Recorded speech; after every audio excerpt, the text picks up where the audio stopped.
Venezuela begins the electoral campaign for the presidential elections on July 28th.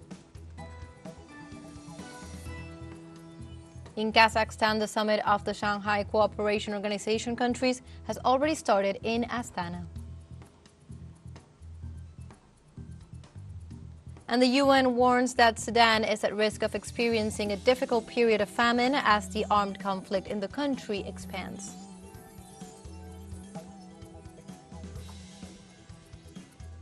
Hello and welcome to From the South. My name is Belén de los Santos, and from the teleSUR studios in Havana, Cuba, we'll begin with the news.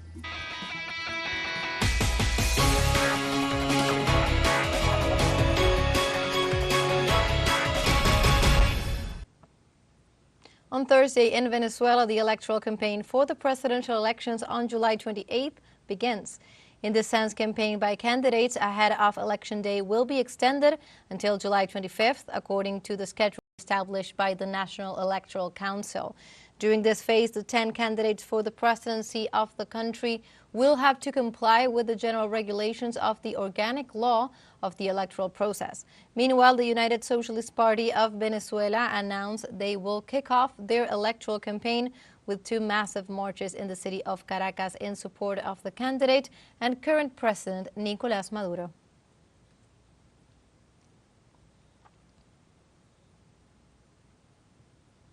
And we continue on the topic as we go to Caracas to contact our special envoy Brian Mir to tell us all the details from the first day of presidential campaign. Hello, Brian. How is everything over there? What's the latest? Well, the big rallies are only going to be kicking off in about an hour and a half. So for now, the mood is very calm in the city. There's heightened security because so many people are going to be on the streets. This year, there's 9 opposition candidates, plus Nicolás Maduro from the governing party, PSUV. The PSUV has scheduled 2 rallies today on the east side and the west side of the city. They're both going to start off with smaller neighborhood rallies, 15 in all. And these local rallies are going to start marching, and they're going to converge in the main sites on both sides of the city. Meanwhile, most of the other 9 candidates have rallies of their own scheduled. So it's going to be a very busy day on the streets of Caracas today. So, Brian, tell us, what's the climate over there ahead of this presidential campaign that is starting today? Well, yesterday I was in the neighborhood of Petare on the periphery of Caracas, speaking to people as they got out of the subway station there. And the general mood that I picked up on is that it's more calm than it was 4 years ago. One thing that's helping is that the economy is doing really well right now. In addition, the fact that the United States government has chosen this time to reestablish dialogue with the Maduro administration is being viewed by many as a positive sign that there isn't going to be as much imperialist meddling in these elections as there has been in past elections. So for now, it looks like things are running smoothly. And for the next 10 days, there's 70 rallies scheduled in over 300 local towns, municipalities across the country. So it's going to be a very hectic couple of weeks now until the July 25th official end of the campaign. I imagine so. We have a hectic campaign ahead of us. Thank you, Brian, for joining us. We will contact you again to follow the latest in Venezuela. Thank you. That was Brian Mir, teleSUR Special Envoy in Venezuela. And on a related topic, on July 2nd, Venezuelan President Nicolás Maduro approved the U.S. request to restart direct talks between the countries. Experts commented to teleSUR that several domestic factors pushed the Biden administration to the talks, which will also have implications for the Venezuelan elections at the end of this month. Special Envoy Yunus Honor with the story. Venezuela's President Nicolás Maduro announced the restart of talks in his weekly TV program Con Maduro Más. For 2 continuous months, I have received from the government of the United States the proposal to reestablish talks and the direct dialogue. After thinking about it for 2 months, I have accepted, and next Wednesday The first virtual meeting took place on July 3rd with Venezuelan National Assembly President Jorge Rodriguez representing his country. On the social media platform X, Rodriguez stated that the dialogue will continue in the framework of the previous talks in Qatar. Franco Vielma says that talks will focus on oil. One of the topics will be the renewal of the license number 44 from the United States that permitted a certain margin of case-by-case discretion concerning companies that want to enter commercial relations with Venezuela. Vielma adds that besides exemptions to sanctions, the situation of the Venezuelan company Citgo, as well as Venezuelan treasury bonds, might be discussed. Sanctions do affect the Venezuelan economy, but according to Professor Rafael Lloris, it is the U.S. that is in an increasingly desperate situation. Because of the situation in Eastern Europe, that led to rising oil prices that impacted the popularity of Biden. The inflation has been one of the main reasons why he lost his support here in the United States, and that weakens, his candidacy for the re-election. So then, the agreement of 2023, signed in Qatar, foresaw the easing of sanctions on Venezuela's oil industry, with cooperation in repatriating Venezuelan immigrants in exchange. And a third reason, which is also domestic, is the increase in immigrants recently in the last few years on the border, wherein Venezuelan numbers have increased as well. Concerned about the upcoming elections, the Biden administration seeks to ease migration pressure. The U.S. signed the migration agreement with Panama only one day after Panama's new president took office. And Biden also wants to show to the Latin American voters that he differs from Trump in to dialogue with Latin American countries, says the U.S. professor, with consequences for the Venezuelan opposition. The agreements reached between Caracas and Washington in Qatar with the mediation of the Venezuelan opposition had no participation at all. The expert emphasizes that opposition leaders such as Maria Corina Machado and Omar Barbosa, General of the Unitary Democratic Platform, were not even informed by the U.S., learning the agreement from President Maduro's public announcement, and concludes, they are secondary or even less important from the United States point of view. They don't play a role in these talks and have no room to proposals or undertake political maneuvers. For the Venezuelan opposition, Omar Barbosa welcomed the restart of talks. His organization is not part of them. It is a bilateral dialogue between the government of Maduro and the government of the United States. Concerned with his own election, it seems that U.S. President Biden has dealt a blow to the Venezuelan opposition. Yunus Soner, Sur, Caracas, Venezuela. And the Attorney General's Office of Venezuela rejected repeated statements made by the United States accusing the Venezuelan state of allegedly violating human rights, thus justifying the imposition of coercive measures. The Attorney General of Venezuela, Tarek William Saab, stated that during the last 7 years, the executive has reduced human rights complaints by about 40%. He also highlighted the importance of the country's participation in the 10th International Legal Forum in St. Petersburg, Russia, where the reality of Venezuela in the world was discussed. At the same time, he recalled that during the forum he denounced that imperialism uses human rights to manipulate and justify the imposition of unilateral coercive measures.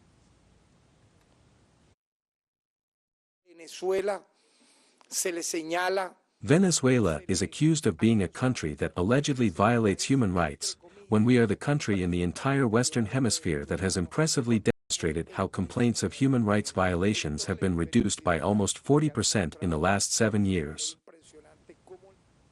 In this context, William Saab also reiterated his denunciation of the United States and the European Union for using human rights to pressure countries that do not respond to their interests. How a matter as sacred and delicate as human rights has been used in a criminal manner, violating every precept linked to international law, to attack nations that are not part of or do not kneel before the U.S. Empire and the European Union, using the issue of human rights when they have been responsible for and complicit in the absolute extermination of the Palestinian people in Gaza and Rafah. Now let's take a short break, but remember you can join us on TikTok at teleSUR English. You will find news in different formats, news updates, and much more. Other stories coming up. Stay with us.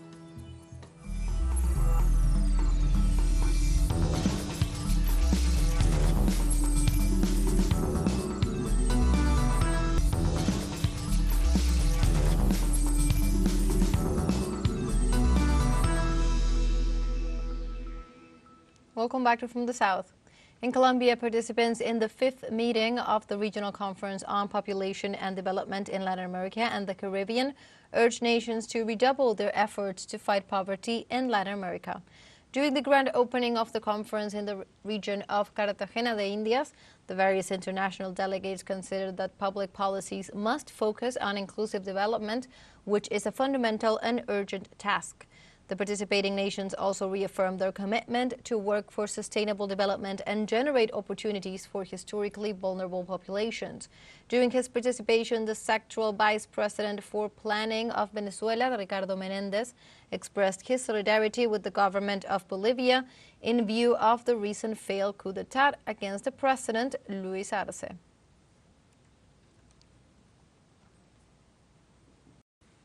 And on Wednesday, Bolivia's government minister Eduardo del Castillo presented the advances of the investigations into the failed coup d'etat in the country. The evidence confirms that the insurrectional activity began in March of this year. The strategy was labeled by the coup plotters as Plan Boquerón, which began in March with different training courses in the armed forces. The operation was consolidated in May when a series of high-level meetings were held under the leadership of the then Commander General José Zúñiga, together with Vice Admiral Juan Arnés, which were also attended periodically by Aníbal Aguilar and retired General Tomás Pena y Lilo. And we stay on topic as journalist and teleSUR President Patricia Villegas interviewed Bolivian President Luis Arce regarding the failed coup d'etat that rocked the South American country and the region the past week. Let's listen. There have been interests at stake in this coup d'etat, both internal and external interests, as it happens in our Latin America, and it is part of our peoples. Our national resources are always one of the most coveted elements, by especially those who do not have them, and of course Bolivia is an example of all this. We have even lived through wars for natural resources here in Bolivia, with many neighboring countries for interests, again, foreign. Therefore, for us, it has been a victory for the Bolivian people on June 26th. I always want to thank the participation of the international community. If it had not been that immediate solidarity that we have received from several countries where they supported the democratically elected government, the Bolivian people in their struggle for democracy in the face of this coup attempt, plus all the actions that we have taken from the moment we have been informed to placate, to quell this coup attempt.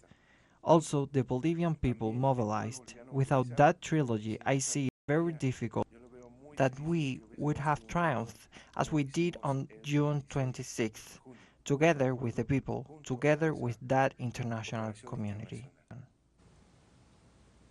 In Argentina, the Federal Criminal Correctional Court No. 2 of Buenos Aires admitted a complaint filed against the former president of Colombia, Álvaro Uribe Vélez, for the commission of alleged war crimes and crimes against humanity between August of 2002 and December of 2008. In a statement released on Wednesday by the José Alvear Restrepo Lawyers Collective, a group dedicated to the defense of human rights, it was detailed that justice gave its approval to continue with the investigation against Uribe on July 1st under the legal principle of universal jurisdiction based on the evidence presented by the Colombian victims who emigrated to Argentina due to the armed conflict in their country.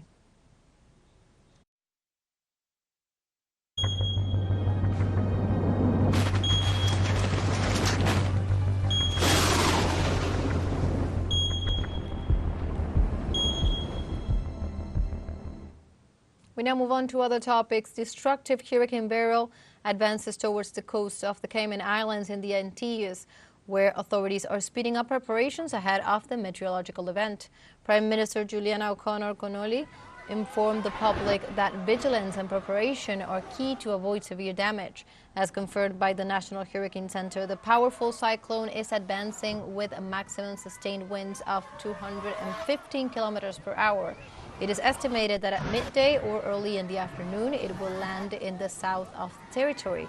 Due to the destructive capacity of the phenomenon, the National Operations Center has imposed the highest levels of alert. Meanwhile, hours ago, Hurricane Barel hit the southern coast of Jamaica with fury. The cyclone reached the island as a Category 4 hurricane. However, its potentially lethal rating was not changed after it downgraded status, and this was confirmed. Barel's eye walls skirted the southern coast and lashed communities as emergency crews scrambled to evacuate residents, especially from the most flood-prone areas. There was one confirmed fatality. This was a resident of Hanover, but authorities feared that as soon as communications are restored, the death toll could increase.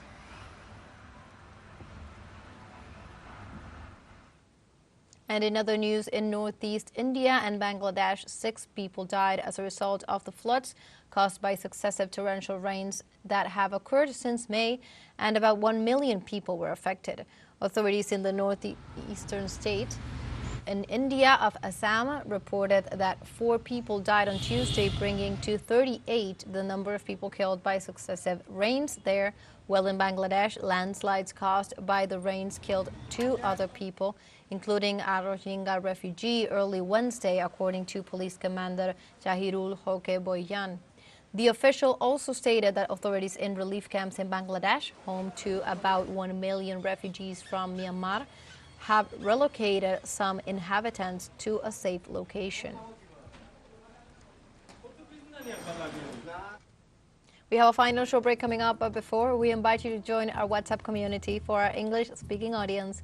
You can scan the QR code on screen to join directly and also share the link to reach more people.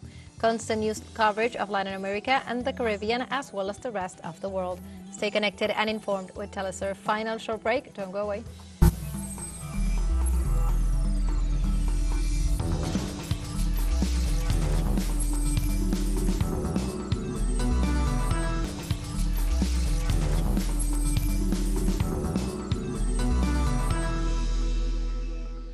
Welcome back to From the South.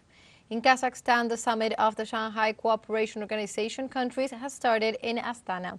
Under the slogan Strengthening Multilateral Dialogue, Striving for Sustainable Peace and Prosperity, the important meeting begins, attended by the host President Kasim Tokayev and the heads of state of China and Russia, Xi Jinping and Vladimir Putin. One of the highlights of the summit is the accession of Belarus as a full member. In the framework of the summit, 20 resolutions and 3 declarations by heads of state, including one on world unity for peace and harmony, are expected to be adopted.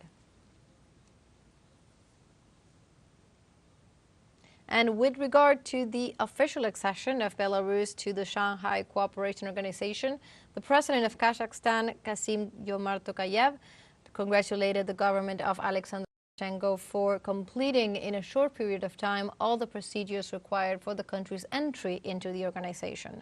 Tokayev also noted that Belarus, the 10th member of the regional grouping, which represents one of the most influential international structures in the current world.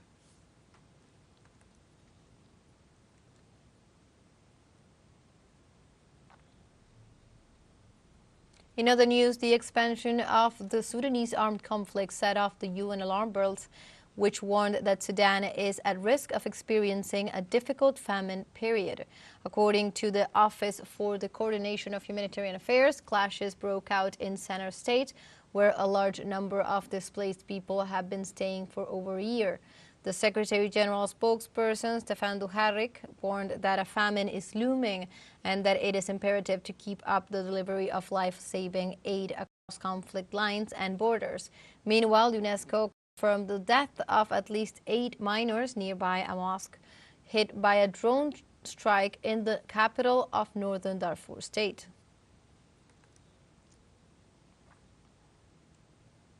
On Wednesday, Japan's Supreme Court upheld the unconstitutionality of forced sterilizations carried out under the country's extinct national eugenics law and ordered the government to compensate plaintiffs who were forced to undergo sterilization operations between the 1950s and the 1970s.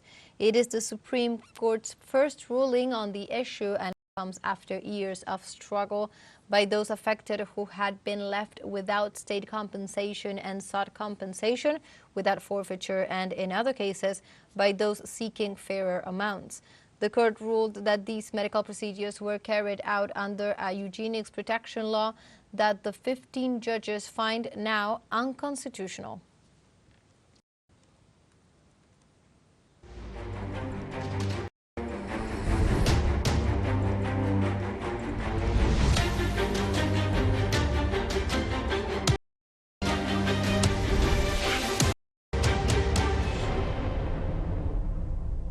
We go now to Palestine, as an Israeli attack caused the death of at least 9 civilians in the Gaza Strip. Paramedics managed to rescue 4 bodies of people, in addition to several wounded who were under the rubble of an apartment left by the bombing. According to the latest update from the Gaza health authorities, the genocide perpetrated by Israel against the Gaza Strip and the occupied West Bank has left more than 37,000 people dead since it began in October 2023.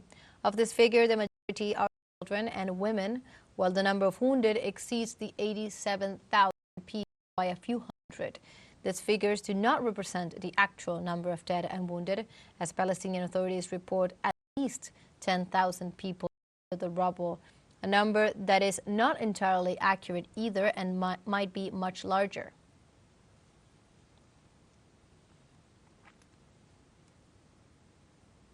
Meanwhile, the United Nations Organization and the anti-settlement watchdog Peace Now denounced on Wednesday that Israel approved the largest land confiscation in Ramallah in the occupied West Bank in more than 3 decades. On the other hand, the UN asserted that it has been trying for years to stop the illegal colonization of the territories occupied by Israel and warned that such attitudes complicate the possibilities of resolving the conflict. According to media reports, the Israeli occupation, despite international criticism and rejection, intends to build 5,300 colonial units in the occupied West Bank. In this regard, the Israeli Finance Minister Bezalel Smotrich stated that for each new international recognition of the state of Palestine, he would be able to build a new colony.